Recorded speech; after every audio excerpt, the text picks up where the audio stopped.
Good morning, Bucknutters. Hold on one sec. Good morning, Bucknutters. It is Tuesday, June 28th, 2022. I am Dan Rubin. This is the Bucknuts Morning 5 and change.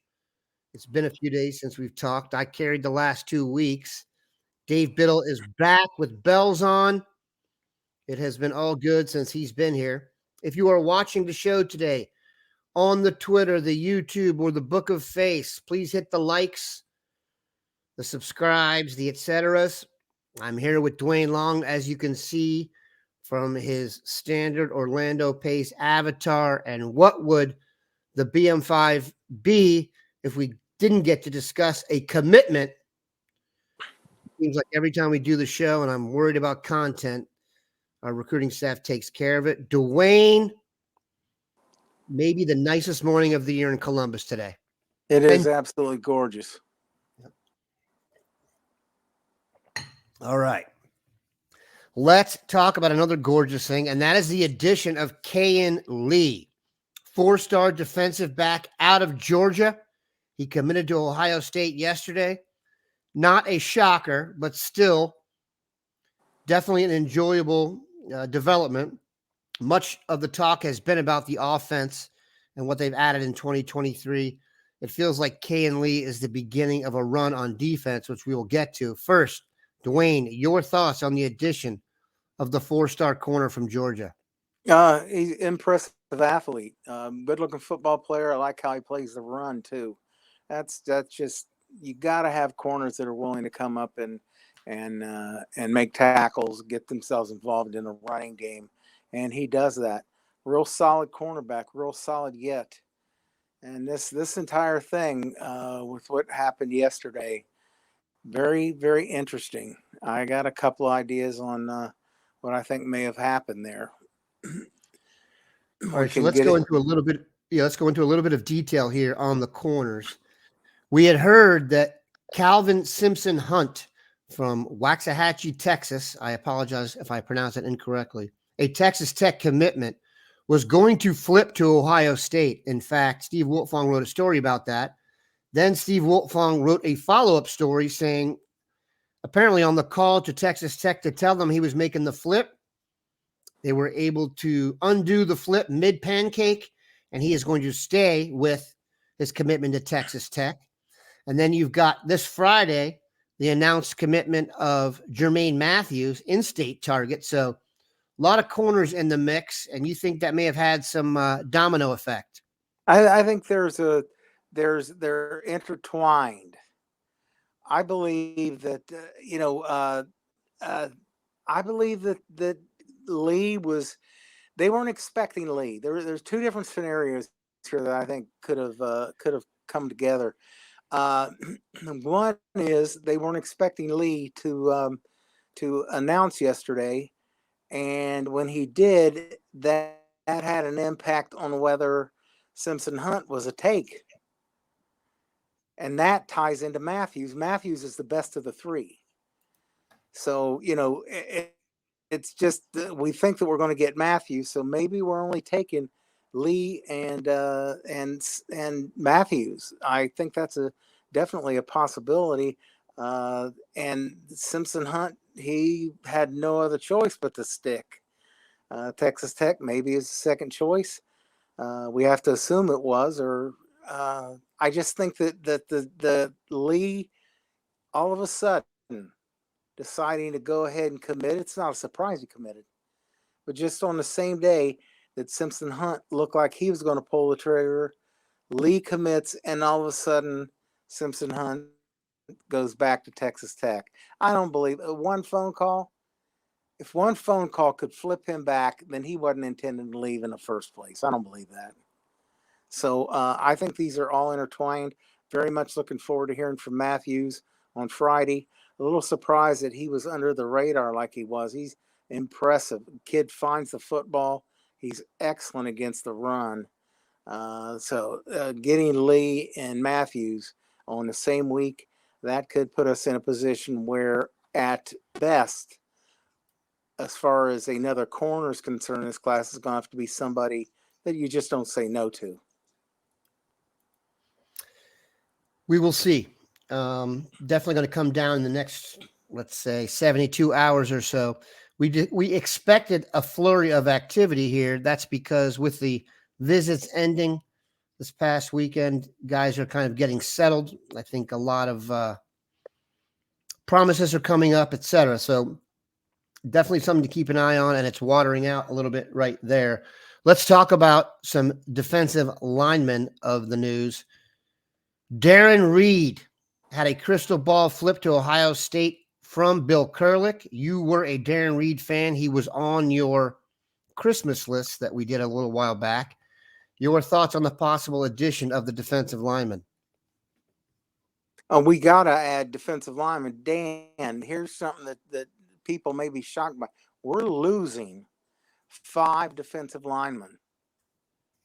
This one class, 5 guys are going to be leaving here. So, and that doesn't include any who might try to hit the portal.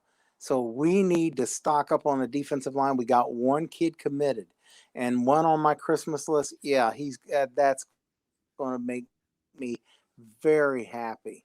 Reed is one hell of a nice looking football player.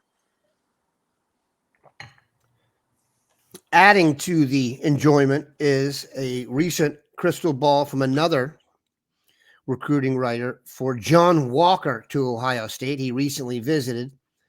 I know he's ranked high. You and I both think he probably should be ranked higher. I feel like John Walker is a must get, and I'm feeling good about it. How do you feel?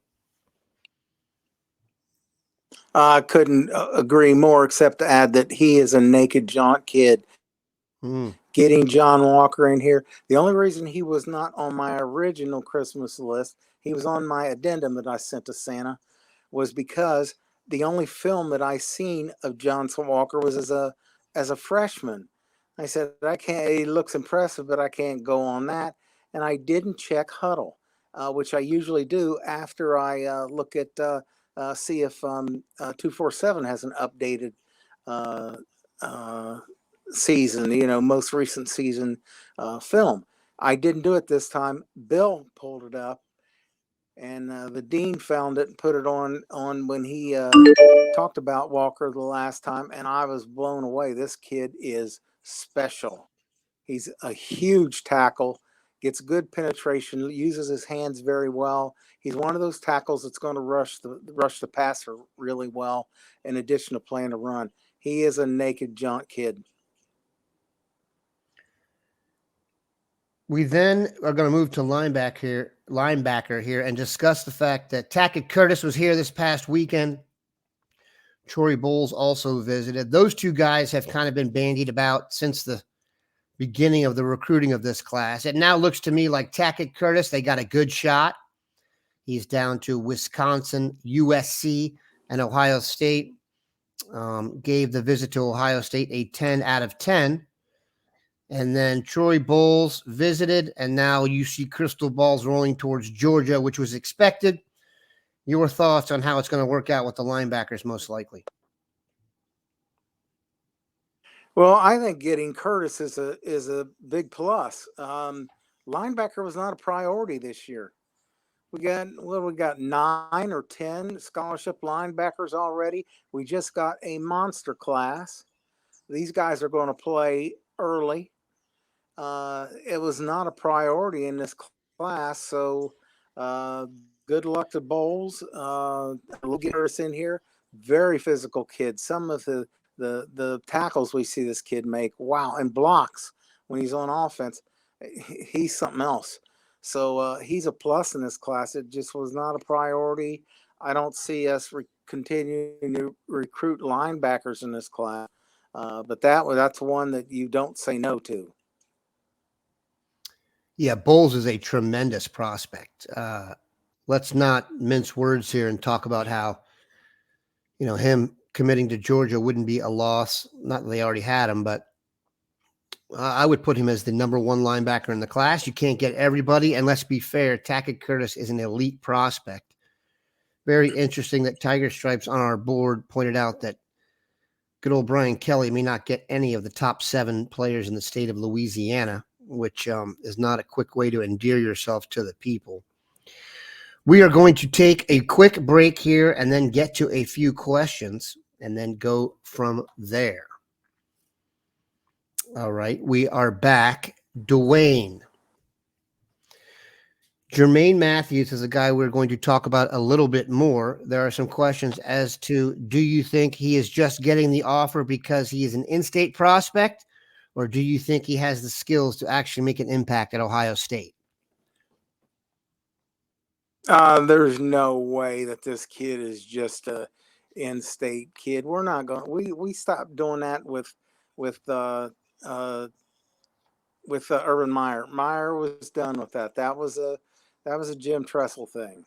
But you got to say that back then, the talent pool in Ohio, it was real easy to get a third, maybe even a half of the class from Ohio when Jim Tressel was running things, and it's quickly dropped off. And in addition, Urban Meyer's going, I'm not going to take a 4-star from Ohio over a 5-star from wherever.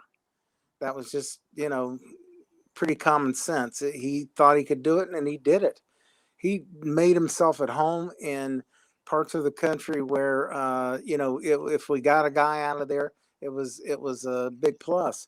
Urban Meyer was going in and taking kids out of Florida, Texas, California, and Ryan Day has just picked up those reins and doing the same thing. He is recruiting the nation.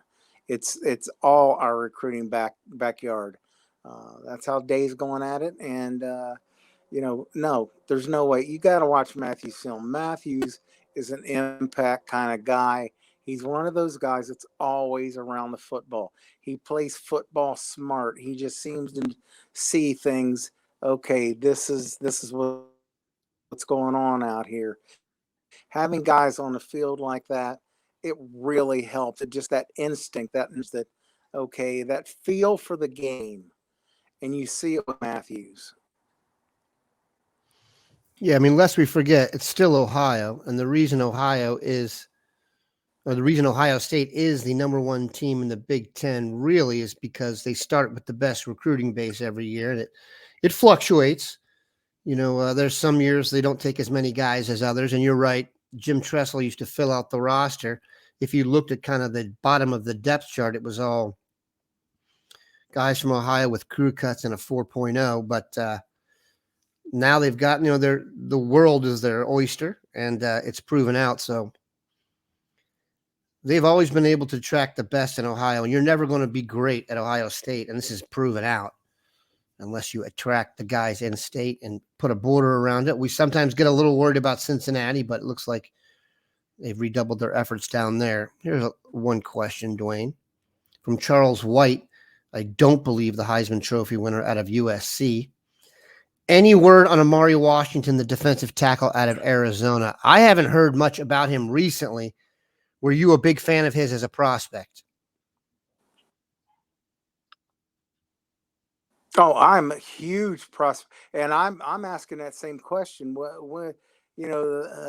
light a fire under the dean and tell him to make a call down there and find out what's going on, because the kid's film, he's dominant, and he's supposed to be he's supposed to be favoring Ohio State. We just haven't heard anything.